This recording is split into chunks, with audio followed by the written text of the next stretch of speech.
नमस्कार, health tips channel में आपका स्वागत है। दोस्तों, मेरे चैनल को ज्यादा से ज्यादा सब्सक्राइब करें, लाइक करें एंड शेयर करें, क्योंकि हम आपके लिए लेकर आते हैं ढेर सारी जानकारी और आपके लिए ही वीडियोस बनाते हैं और यह आपके फायदे के लिए ही होती है। तो प्लीज मेरे चैनल को सब्सक्राइब करें और शेयर करें। आइए आज की वीडियो में देखते हैं क्या है खास। दमा या अस्थमा एक ऐसी बीमारी है जिसके बारे में कहते हैं कि दमा दम निकलने के बाद ही जाता है, क्योंकि यह उन बीमारियों में से एक है जिनके इलाज में काफी लंबा समय लगता है। मॉडर्न मेडिकल साइंस जैसे कि एलोपैथी में इसे पूरी तरह ठीक करने के लिए अब तक कोई असरदार दवाई नहीं बनाई है। असल में देखा जाए तो अस्थमा हमारे रेस्पिरेटरी सिस्टम श्वसन प्रणाली से जुड़ी एक बीमारी है जिसे केवल नेचुरल तरीकों से ही जड़ से खत्म किया जा सकता है। पूरी दुनिया में आज 30 करोड़ से भी ज्यादा अस्थमा के रोगों से ग्रसित हैं। लगभग 2.5 लाख लोगों की हर साल इस बीमारी की वजह से जान भी चली जाती है। आखिर यह बीमारी होती कैसे है और क्यों यह इतनी जानलेवा बन जाती है? हमारे फेफड़ों के श्वसन तंत्र का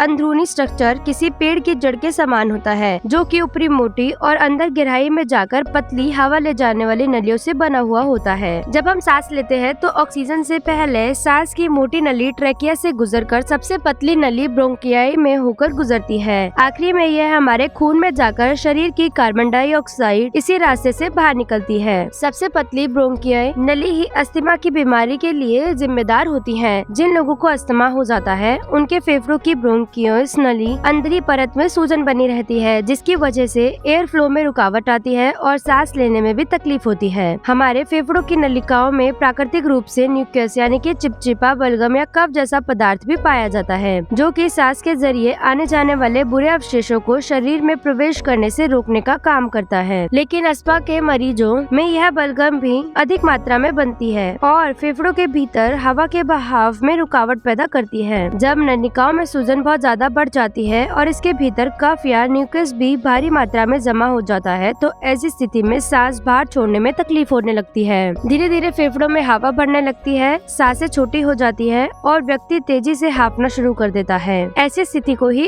अस्थमा का अटैक कहा जाता है। अस्थमा की बीमारी गर्मी के मुकाबले सर्दियों में ज्यादा गंभीर हो जाती है और साल भर यह लगातार व्यक्ति की जिंदगी को प्रभावित करती ही रहती है। छाती में दर्द होना, कमजोरी महसूस होना, सर में भारीपन लगना, रात में ठीक से ना सो पाना, दिल की धड़कनें तेज होना, अचानक सांस फूलने लगना और सांस फूलते समय खर्राट आना, ये कुछ आम लक्षण हैं जो कि अस्थमा होने से पहले और अस्थमा होने के दौरान नजर आते हैं। अलग अलग लोगों में अस्थमा का अटैक आने की वजह भी अलग अलग हो सकती है। कुछ लोगों को किसी विशेष प्रकार के भोजन जैसे कि मछली, अंडा, मूंगफली, सोयाबीन या केले जैसी चीजों का सेवन करने के बाद ही अस्थमा का अटैक होता है, यानी कि उसे सांस लेने में तकलीफ होने लगती है। कुछ एक्सटर्नल ट्रिगर जैसे कि धुआं, धूल मिट्टी, प्रदूषण या किसी भी तरीके की स्मेल भी अचानक घबराहट शुरू होने का कारण बन सकती है। घर में पाई जाने वाली फंगस, फफूंदी, पालतू जानवरों के बाल या डैंड्रफ, कॉकरोचेस की गंदगी तथा धूल के कणों से भी अस्थमा की समस्या अचानक बढ़ सकती है। लेकिन ज्यादातर लोगों को मेहनत वाला काम करने के बावजूद सांस फूल जाने पर अस्थमा का अटैक आने लगता है। अस्थमा महिलाओं के मुताबिक पुरुषों में ज्यादा होता है और खासकर कम उम्र के बच्चों को अस्थमा होने के चांसेस बहुत ज्यादा होते हैं, क्योंकि आयुर्वेदिक के हिसाब से दमा वात कफ से जुड़ी बीमारी है और आमतौर पर बचपन में हमारे शरीर के अंदर कफ की मात्रा बहुत ज्यादा होती है और हमारे फेफड़े भी कमजोर होते हैं। ऐसे में प्रदूषण और खान पान में ध्यान नहीं रखने की वजह से इम्यून सिस्टम उनका बहुत आसानी से कमजोर हो जाता है और सर्दी, खांसी, जुकाम धीरे धीरे अस्थमा की बीमारी में बदल जाता है। क्योंकि इस बीमारी का एलोपैथी में सक्सेसफुल इलाज नहीं है, इसलिए डॉक्टर्स अपना पूरा ध्यान ऐसे ही दवाइयों पर देते हैं जो कि अस्थमा के अटैक को आने से रोकते रहे और केवल लक्षणों को कम करते रहे। इसलिए दमा हो जाने पर व्यक्ति पूरी तरह दवाइयों पर भी निर्भर हो जाता है और दवाइयाँ न खाने पर उसे कई तरह की मुश्किलों का सामना भी करना पड़ता है। लेकिन प्रकृति यानी कि नेचुरल ट्रीटमेंट एकमात्र ऐसा तरीका है जिनके जरिए लक्षणों के साथ साथ इस बीमारी की जड़ पर भी असर होता है। बीमारी होने पर अक्सर इस बातों पर जानकारी नहीं होती है कि कौन सी आदतें बीमारी को हटा सकती हैं और किन आदतों से बीमारी ज्यादा गंभीर बन सकती है, जिसकी वजह से एक तरफ इलाज भी चलता रहता है और दूसरी तरफ हमारी गलतियाँ लगातार बीमारी को बढ़ाती भी रहती हैं। कुछ खास चुनिंदा नुस्खे होते हैं जिनका रेगुलर यूज करने से यह हमारे रेस्पिरेटरी सिस्टम को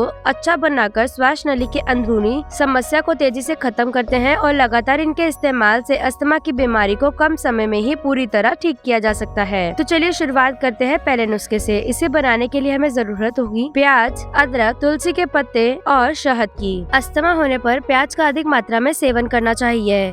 स्टडी से पता चलता है कि प्याज में मौजूद एंटी इन्फ्लेमेटरी फंक्शन फेफड़ों के फंक्शन को तेजी से इम्प्रूव करते हैं और खासकर गर्मियों में अस्थमा के लिए प्याज दवाई से भी ज्यादा कारगर होता है। इस नुस्खे को बनाने के लिए आधा प्याज, आधी उंगली के बराबर का अदरक का टुकड़ा और 4 से 5 तुलसी के पत्तों को मिक्सर में चलाकर इसकी चटनी बना ले और कपड़े या फिर छन्नी की मदद से अच्छे से छानकर इसका रस अलग कर लें। और इसके बाद लगभग आधा गिलास पानी को गर्म कर इसमें तैयार रस और 1 से 2 चम्मच शहद मिला ले। इस तरह से यह ड्रिंक तैयार हो जाएगा। अस्थमा की बीमारी में शहद को अमृत की तरह माना जाता है। ऑर्गेनिक शहद के सेवन से फेफड़ों की नलियों में आई सूजन तेजी से कम होती है, जिससे सांस के रास्ते में आने वाली रुकावटें खत्म हो जाती हैं। इस तैयार ड्रिंक का रोजाना सेवन करने के साथ साथ अदरक और तुलसी का रस भी बहुत फायदेमंद होता है और वह खांसी को दूर करता है और जैसे ही फेफड़ों में पहुंचता है और सांस फूलने की समस्या से बहुत फायदेमंद होता है। लगातार इस ड्रिंक का इस्तेमाल करते रहने से अस्थमा के लक्षण धीरे धीरे कम होने लगते हैं और फेफड़े मजबूत हो जाते हैं। इसके अलावा जो अगला नुस्खा है उसे हमें इनहेलर की तरह इस्तेमाल करना है। इसे हमें बनाने के लिए जरूरत होगी कुछ ऐसे इंग्रेडिएंट्स की जैसे कि शहद और भीमसेनी कपूर की। भीमसेनी कपूर आपको किसी भी आयुर्वेदिक दुकान पर मिल जाएगा या फिर पंसारी या पूजन सामग्री के पास भी आसानी से मिल जाता है। यह कपूर एक साधारण कपूर जलाई जाने वाली कपूर से कुछ भिन्न है और खासकर सर्दी, खांसी, जुकाम और फेफड़ों से जुड़ी बीमारियों में यह चमत्कारी रूप से फायदेमंद होती है। अस्थमा के साथ साथ यह सर दर्द, छाती में कफ जमने, नाक बंद होने और जोड़ों के दर्द में भी काफी लाभदायक होती है। इस नुस्खे को तैयार करने के लिए 2 चम्मच शहद में 2 चम्मच भीमसेनी कपूर का चूरा मिला दे। उसके बाद दोनों को अच्छी मात्रा में मिक्स करके किसी कांच या प्लास्टिक के जार में बंद कर रख लें। शहद और कपूर के इस मिश्रण को दिन रात 1-1 घंटे के अंतराल में 2 से 3 बार गहरी सांस लेकर सूंघते रहें। रोजाना ऐसा करने से फेफड़ों का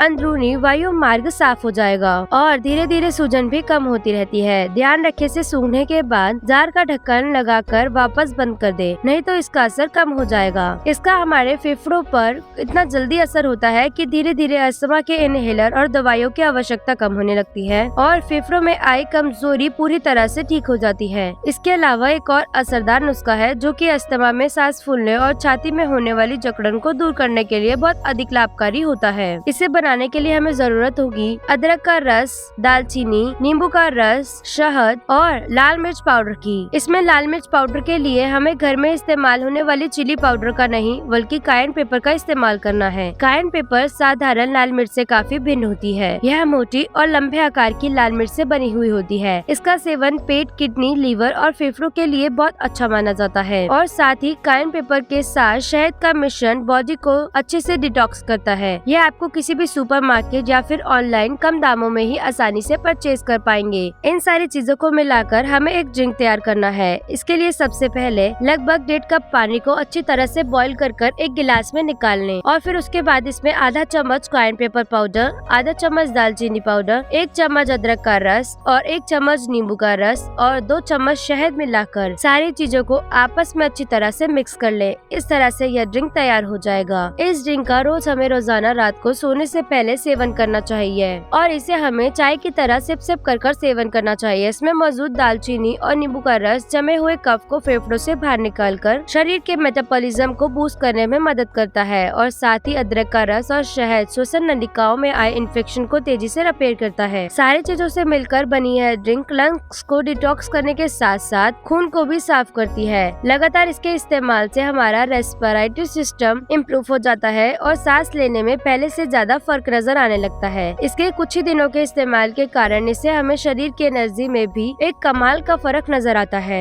बताए गए सभी नुस्खों के साथ साथ अस्थमा की बीमारी में कुछ आवश्यक सावधानियों का ध्यान रखना भी बहुत जरूरी होता है, नहीं तो किए गए सभी उपाय पूरी तरह असरदार नहीं हो सकते और शरीर पर किसी भी नुस्खे का फायदा नहीं होगा। ठंड के मौसम में अपने आप को सर्दी होने से बचा कर रखें और हमेशा अपना पेट साफ रखें। सर्दी हो जाने पर शरीर पे कफ ज्यादा मात्रा में बनने लगता है और इस वजह से अस्थमा का अटैक आने के आसार ज्यादा हो जाते हैं। इसलिए ठंड के मौसम में ज्यादा भी लापरवाही ना करें। गर्म कपड़े पहने और ठंडी चीजों को अवॉइड कर गर्म चीजों का ज्यादा से ज्यादा सेवन करें। अगर आपका सुबह के समय पेट साफ नहीं हो रहा है या आपको बार बार कब्ज की समस्या रहती है तो इससे भी अस्थमा की बीमारी और ज्यादा बढ़ सकती है। इसलिए भोजन में आसानी से पच जाने वाली चीजों का ही सेवन करें और हमेशा इस बात पर ध्यान दें कि सुबह उठने के बाद पेट पूरी तरह साफ रहेगा। अगर आपको कॉन्स्टिपेशन की समस्या है तो पेट साफ करने के लिए हमारे चैनल पर बहुत सारी वीडियोस हैं, उसको आप देख सकते हैं। अपने ट्रिगर्स मैनेज करें, कहने का मतलब ये है जिन कारणों से अस्थमा का अटैक आ सकता है उन चीजों पर आप दूरी बनाए रखें। हालांकि भारी प्रदूषण हमारे कंट्रोल में नहीं होता, लेकिन फिर भी बाहर होने पर धूल मिट्टी और पोल्यूशन से बचने के लिए हमेशा अपनी नाक को मुंह को कवर कर रखें। खाने में ऐसी चीजें ना खाएं जो कि शरीर में म्यूकस यानी कि कफ की मात्रा को बढ़ा देती हो। आइसक्रीम, पेस्ट्री, बहुत ज्यादा मीठी चीजें, दूध या दूध से बने हुए पदार्थ, चाय, कॉफी या सोयाबीन, मूंगफली, केला, आलू, सोडा, कॉर्न, ब्रेड और मैदे से बना हुआ कोई भी पदार्थ ना खाएं और ज्यादा से ज्यादा अवॉइड करना ही सीखें। अपने रोजाना लाइफस्टाइल में हल्का फुल्का वर्कआउट और कुछ विशेष प्राणायाम को जरूर शामिल करें। अस्थमा होने पर सर्वांग आसन, अनुलोम विलोम, कपालभाति, भुजंगासन और उज्जयी और भ्रामरी प्राणायाम बहुत ज्यादा लाभकारी होता है। अगर आप इन्हें मात्र 1 महीने भी लगातार बिना रुके करने में सफल हो जाते हैं तो इनका असर हमारे शरीर पर किसी भी दवाई या घरेलू नुस्खों से 10 गुना ज्यादा बढ़ जाता है। इसके साथ ही दिन भर के भागदौड़ के साथ शरीर में पानी की कमी ना होने दें और खासकर सर्दियों में पूरे समय हल्का गर्म पानी या अजवाइन का पानी पीते रहें। अस्थमा होने पर सुबह की धूप भी हमारे फेफड़ों को खोलने के लिए बहुत लाभकारी होती है, इसलिए ठंड में रोजाना 9 से 10 बजे से पहले धूप में कम से कम 1 घंटा जरूर बिताएं।